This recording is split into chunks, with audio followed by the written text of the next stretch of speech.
If you are healthcare and you want to apply for your BC PNP, come on, gather here, let's talk about this. Welcome to the Kapinga family. Thank you for joining me.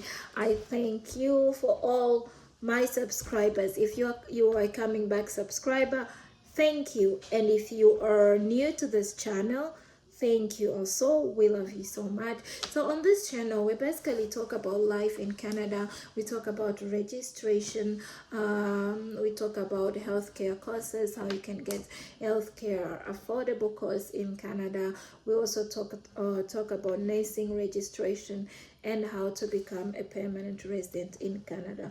I am not a professional immigrant agent. What I share is actually just from my personal experience, right? And from the information that I have, most of my information are verified, which means I am not sharing nonsense with you guys, right? Okay, so someone asked me to share about the process of the PNP.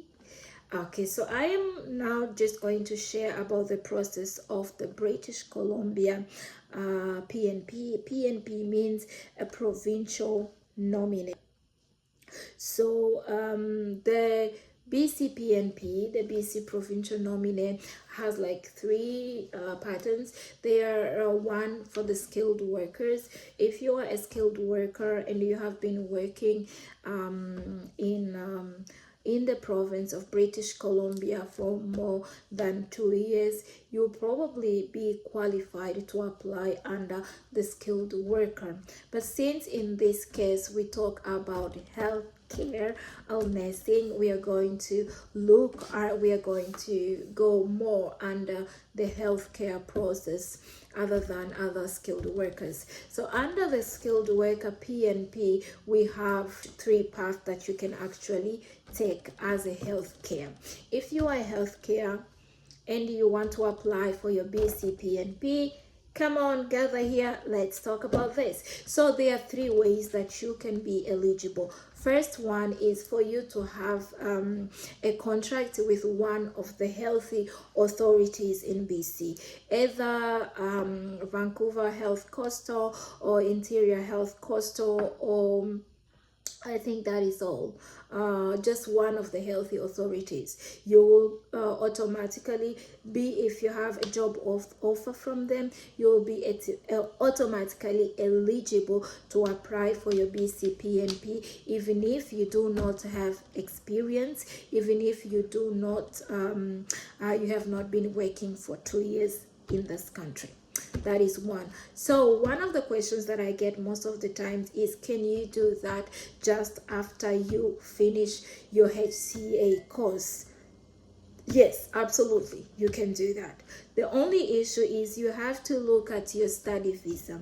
When is your study visa or work visa expiring? If it's expiring in 1 month, it might be like running after time, because the process for the BC PNP might take 2 to 3 months. So are you going to get your reply until then? If yes, then you can go ahead. If you have a job offer, you probably might want to do that, because healthcare is considered as one of where they have shortage. So they definitely you want to consider that, and also talk to the health authorities who and tell them your situation. But what I know is it's possible. I know somebody that did it and it worked out for them, and they have their work permits now, because once you apply for your BC PNP, when your BC PNP comes out before you apply for your permanent resident, you will get a work permit. So this is something that you wanna look in,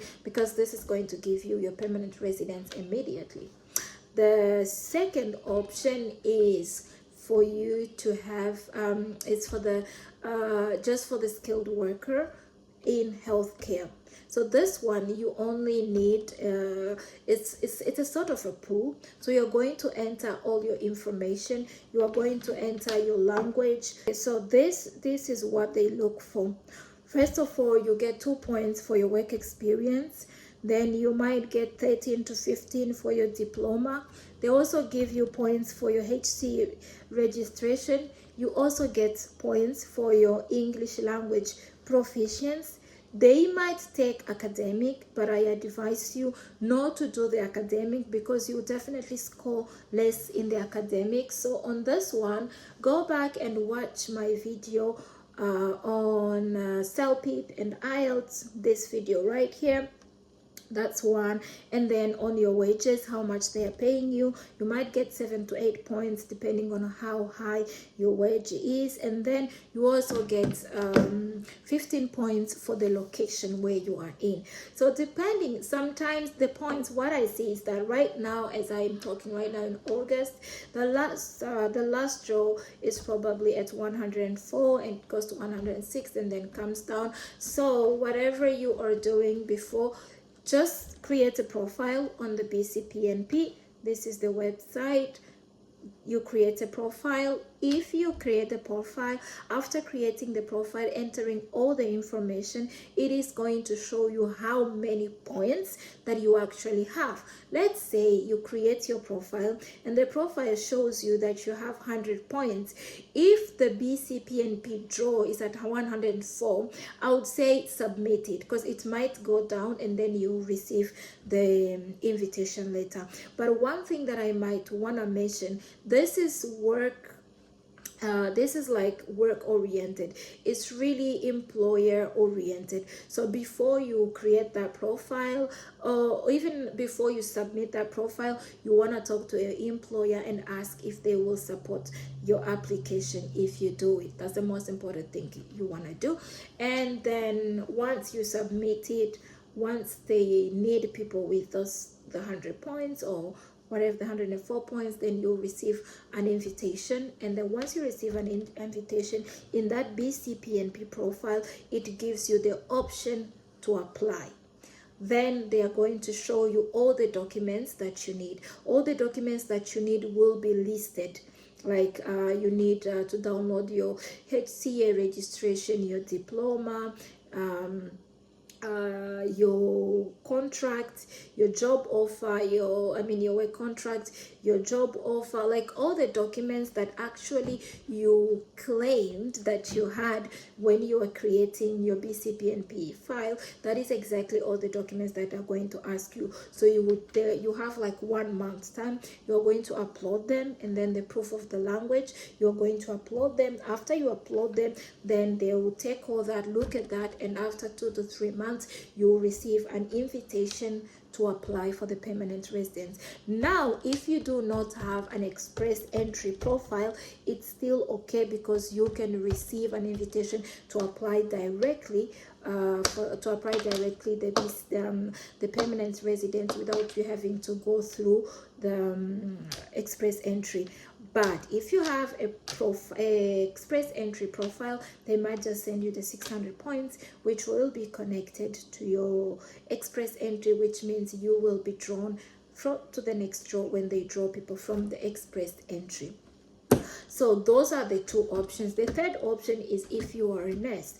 If you are a nurse, they also have their own special express, their own special BC PNP, which that one I really have not looked into it to be able to give you all the details. But once I look into that, I'll make another video specially for that. But today is just for the HCA. So if you are studying HCA, and then because once you are finishing, I know you have two options, whether to take LMI or whether to go with the one of the healthy authorities.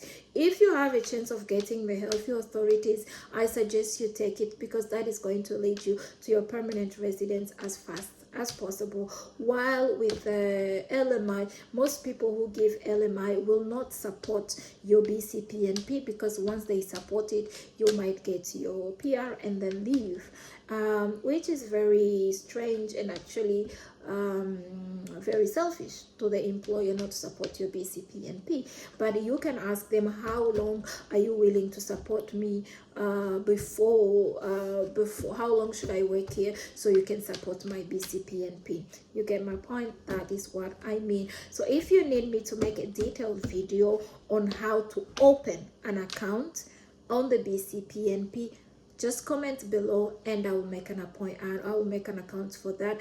I just want to make short videos so that you want to have to follow a 20 or a 20 or even 30 minutes video for one thing. That is why I just make like small videos and explain. But if you need me to make on how to open the BC PNP account, I can guide you through that. No worries, I have done that before. And all that being said, I wish you a lovely day, have a lovely weekend, and please subscribe, share with your friends, enemies if you have them, and I'll see you soon.